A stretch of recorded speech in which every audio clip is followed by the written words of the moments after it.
Hey, what's going on, guys? It's Brad here again, and thanks for coming to chill in the lounge today. And in today's video for you guys, we actually have a special guest over from the YouTube channel OTK Machines that I've mentioned in a previous video before. And we're going to be getting into a spicy little deck profile with him today. So right before we get into that, we are going to go over our little mini giveaway winner here for the set of the Malice Lady of Lament, the Black Garden, and the Adamancipator Risen Raptite. So I'm going to roll the 3d20 here and see who possibly won that, and I will be sure to reply to you in the comments of one of the previous videos. And we have 4, 9, nope, that is a 6. 4, 6, and 8. So that is going to be 18. So I'm going to look through the comments, and I'm going to see whoever was closest and make sure I reply to you, and I will have you reach out to me on Instagram so I can send you those cards. And for the next little mini giveaway that we're going to be doing, you have a chance to win a set of Deck Lockdown, a Super Dreadnought Rail Cannon Gustav Max, and a Mecha Phantom Beast Auroradon in honor of the OTK Machines deck profile that we're going to be going over today.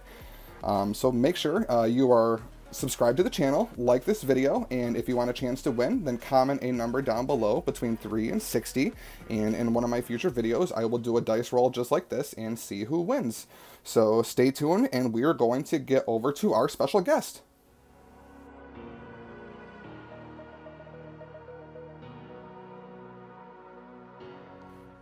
Alright, and we're back, guys, and as you see, we have a little deck profile here.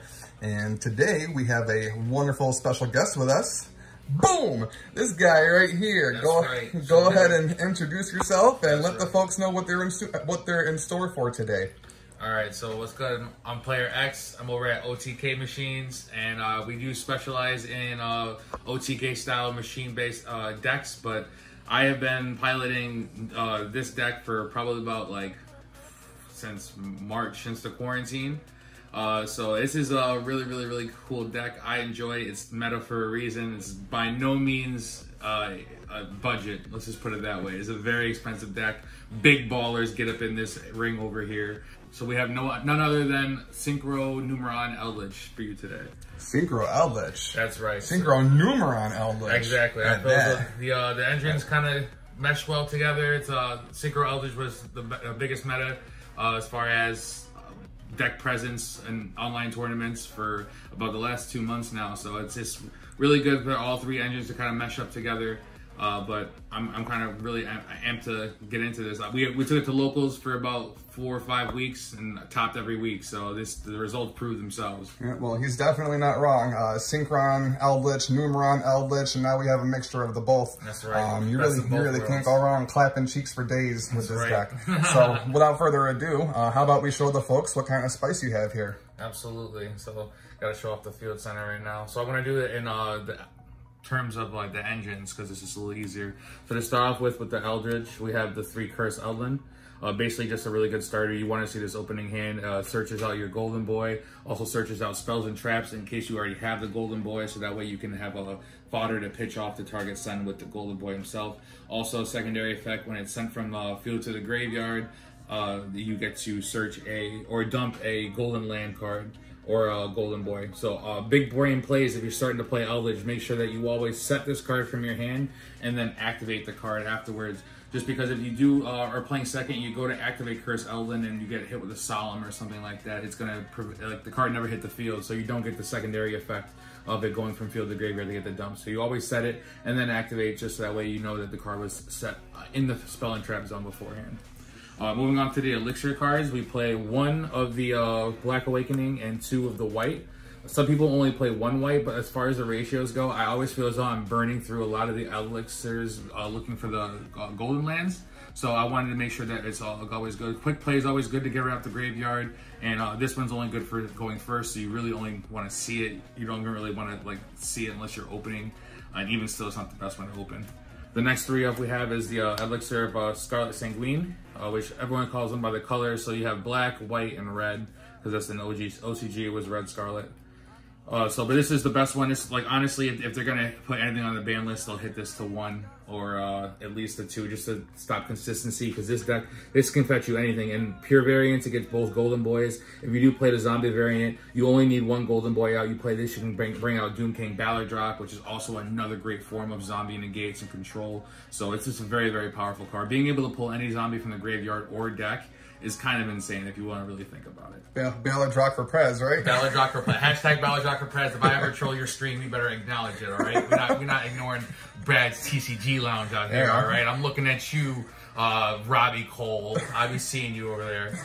But the next 3 up we have is Conquistador. We'll go into the Golden Land cards. Probably one of the hands down the best ones until they bring more support and does something else that could be stronger than popping a card non-targeting face up on the field. But also all the Conquistador, or sorry, all the Golden Lands all special summon themselves, and then they have a secondary effect. So Conquistador is pops a face up card in the field non-targeting. Then you have the 2 Huqueros, which are the 2 DD Crows. They banish a card from either player's graveyard, non-targeting. And I do check the 1 Guardian of the Golden Land, and what this one does is makes a monster's attack 0 non-targeting. Although it's not able to be activated in the damage step, you can do it on attack declaration if someone's trying to swing over. I do find myself getting to where like you kind of need more monsters on the field, or they can just get to a big monster and punch over. So this is just kind of the secret tech. I try to search it out and set it so that way they don't know it's there. Most people just tech this out for the 3rd Huquero, but like the DD Crow is only really good in certain aspects. So if they can search out something else and keep that utility box and toolbox really like plentiful, then you'll be good. And for the last one, I play the 1 of the Golden Land Forever. It's just a quick play or a counter trap. You tribute a zombie while Golden Boy's on the field and negate anything. And then you have the 2 golden boys. So if you're playing the pure synchro variant, a pure Numeron variant, you can actually opt for the 3rd golden boy. And I do have the 3rd. Let's just not say we're not broke over here. But the deck really kind of calls for 2. You don't want to open up more than 1 just because it's dead in the hand. And unless you're opening up another elixir to get it out of the field, you really don't want to see it, especially with all these engines colliding. So 2 is a really good ratio. And I'll show you some extra deck things that in case they get taken out or called by the grave, you can still get it back. So that's going to do it for the Eldlich part of the deck. Next engine would be the Synchron engine, or a Synchron engine. And that's going to start with 3 Jet Synchrons. If you get the Jet Synchron, you want to see it 1 card synchro plays. You don't need anything else but discard fodder. So really good if your Numeron plays, your Eldlich plays are not up to par, you're not opening well, you can at least if you see Jet, you know you got full combo synchro wise. So following up with that, we have 2 copies of the O-Lion. Some people tech the 1 O-Lion, but I'm the type of person where if I play, I open the O-Lion. So I always make sure to play 2 just in case. You can always discard it for the Jet Synchron play, get the token on board or early if you so choose, and use that in the Jet Synchron to go into Alka Fibrax, except for instead of using Link Revo, but more than welcome to. Do you ever find it bricky playing 2? Sometimes, as long as I open 1 and not both. If I do open 1, I've never opened the second one yet. Yeah, knock on wood. But it's always good because ratios are I'm playing a 40 card build, so you're gonna see it, and hopefully it's just not an opening hand. So that's why we play the second one. You can't cut this for another hand trap or something else you do, like it's the 1 like free card, but just for consistency purposes with all these engines running around, I want to make sure I got this card. And then you have the 1 Alka Fibrax target, which is the Despot, allows you to get to the Auroradon as simply as you can, and you can now get to the synchro play with 1 monster on board, so you only need 4 main deck spots and the extra deck slot, which is good because the pure Synchro Eldlich had to have nothing on board. It took all 5 spots to get to full combo. And then of course you play the 3 tuning, helps you mill, and also searches out the Jet Synchron. So just make sure you have more consistency. For some reason, I always tuning and then mill another tuning. I don't know why, it just happens all the time. But 9 cards for your tuning engine. And then the last engine we have is a Numeron package. So I do choose to have 2 Numeron networks and a Numeron calling. So you can play as many callings as you want to resolve. But I feel as though you only really resolve calling once. You go into Zexal going first. If you're going second, you're going to 1 through 4 and then do the OTK route and then end on Mega Clops. So you really don't need to resolve calling more than once. So playing the engine really small helps with the consistency part of like having something else aboard. Like you have 3 turns more or less to non-play where you can just kind of stack up your traps. And also on going second, you have a way to put monsters on board without really burning out all your resources. It only takes like 2 cards. What if you ever open the calling? If you ever open the calling, all you have to do is get to network, because you can still activate network and just activate calling from the hand, which isn't that bad. I mean, of course, it's not like you still have to waste that 1 card in the hand, like it could have been anything else, but hey, you still get your place. So it's not like a complete brick. It's not a complete brick, but you do essentially, for consistency purposes and have maximum card advantage, you do want to send it. But opening up the 1 calling, as long as you can get to the network off of the terraforming that you'll see in a bit, or the Numeron wall, you can still get to full combo, so it's not that bad. Okay. Speaking of which, we do play the 1 Numeron wall, the 1 terraforming, and the 1 mystic mine. So this is just my package for stun. Usually if you resolve the network in the calling, you're going into Zexal to stun your opponent for 3 turns, which is awesome because it just gets you a place to stack. Numeron wall, if you draw into it, you can still discard it for the network activation. Also, if you do have network on the field already and you happen to draw it, it does act as a pseudo battle fader. If you do take damage, you special summon this to the field and the battle phase, which is not that bad, and it allows you to have your back row with resources to further disrupt past the battle phase into main phase 2 when they try to set up for your turn. Terraforming is just to actually give you an ability to go for the network or for the mystic mine, just as whatever you really want to go for. Going first, I go for the network. If I'm going second and I know a deck is very, very monster heavy, I will fall in the mystic mine. I'm not ashamed to say that I'm a shiny cave player. You know, mystic mine at 3, they don't need to ban it. It's fine. Main the out is the way I look at it. All right. It's nice to have that utility though, regardless. Exactly. You know, so it just slows the game pace down. It's a great way to just kind of build up. You don't open great. You have a couple pieces of certain engines. You just fall back on mystic mine. And what are they going to do? Just sit there and cry and draw a pass, and that's fine because that's what I'm looking to do.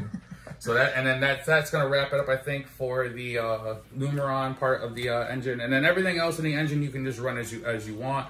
I play the 1 pot of Avarice just because of the fact that I have so many engine pieces, and like if I usually people stop your Synchron play at Halka-Fibrax, and since your extra deck is kind of tight, I only really run 1. So just in case Halka-Fibrax gets hit, or Imperm or something like that, you can always shuffle back into Halka-Fibrax, any of the tuners you need, Jet Synchron, Despot 001, or whatever else you need, just to make sure that you can replay your synchros, because in the grind game, this does matter, being able to go full board for a second time.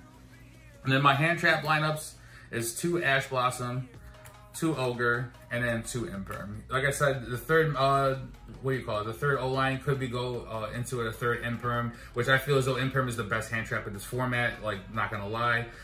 Ogre is just for the mirror match. You hit Ogre up for the network, and Ashes is a generic stop for any search deck when they try to find the out to your deck. And that's a clean 40. So if you really wanted to, you could cut the pot of Avarice and the O-line and run 2 more hand traps. I like to run my hand traps at 2 each because you don't want to see multiples in your hand. They are only good once per turn. So except for Infinite Impermanence, that's whenever you want. It's probably one of the best hand traps in the game. But as far as the Ash and the Ogres, even if you play something like Drone Lockbird, you don't want to see too many of them. So I'd rather play 3 sets of 2 than 2 sets of 3. But that's just me. So that's the clean 40 for the main deck. So moving on to the extra deck right quick.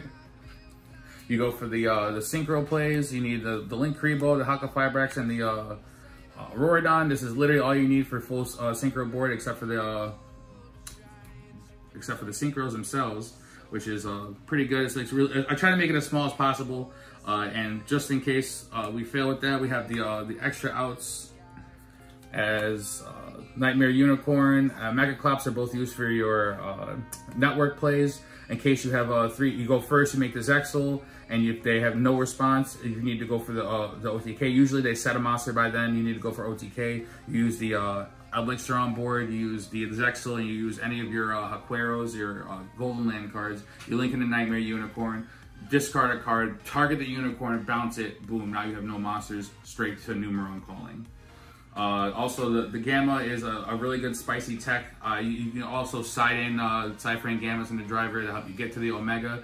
Omega is really good just because since we're playing 2 Eldlich, and Call by the Grave is a card and does hurt, like a lot of decks do try to banish your Eldlich just to make sure that your deck is kind of going to clog up. So this is a good way to not only target any Elden card and bring it, or a big boy and bring him back to the graveyard, but you can also target the trap card. So let's say you wanted to, you had too many elixirs and you didn't have enough golden lands in the field, you can always target a golden land from the banish zone, bring it back to the graveyard, and on the end of that turn, re-banish it to set another elixir. So it's also really good to help to grind in with those parts. But overall solid, I would keep it as the 1. It's also a level 8, so it's good to synchro into, and the tuners do all the work for you.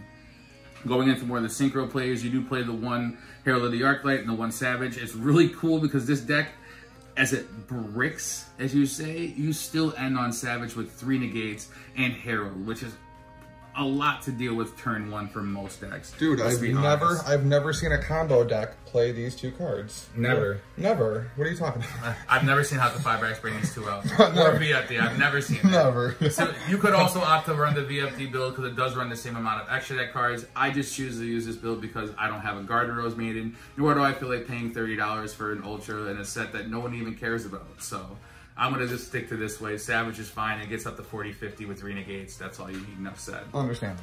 For your network or your Numeron plays, you do run the 1, 2, and the 3 gate with the opt of the 4 gate.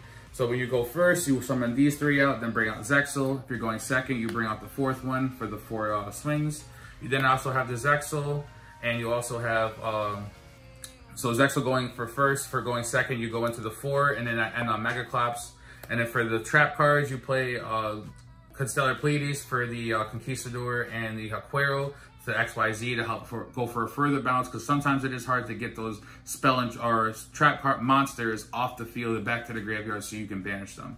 And then the last but not least, we do play the 1 Gustav Max, just because you have rank 10, or you have level 10s, you go into the rank 10 of Gustav Match, you burn for 2. Now Eldlich is in the graveyard, you send a spell card, you add it, special summon, now you got 2 3,000 plus monsters that you only need to do 6,000 damage with. So it's really cool. It's pretty nutty. Also, we cite in the 3 tokens because we got to flex, boys. We got tokens, you got to have the authentic tokens. That's right, 1 of each, because we flexing out here, max rarity. Alright, so yeah, that is the deck profile, guys. That is the spiciest deck profile you're gonna see of any Synchro Eldlich or Numeron Eldlich. Numeron Eldlich. That's Say right. that 10 times fast, folks. That's right. But I guarantee you, if you don't say it, you can at least top with it. I guarantee that. Amen. So yeah, that's the deck profile, guys.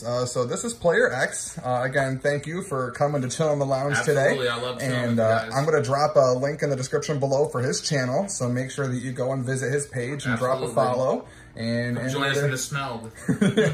Any other parting words for the video? Oh no, I hope you guys have fun with it. This is not, like I said, a budget-friendly deck. So if you guys do want some budget alternatives, be sure to check us out at OTK Machines on YGO or YouTube, or even on Instagram too. Same thing, OTK Machines. And we do try to do like alternative, budget-friendly like Tekkens that you can side in instead of, because like especially in side decks too. Like side decks is going to carry this format, so it's really good to know what you're doing in that aspect as well. Awesome. Well, Player X, I appreciate your time for the night. Absolutely. And you know what? We will catch you guys in the next video. Thanks and take care, and thanks for coming to Chill in the Lounge. Everyone, peace.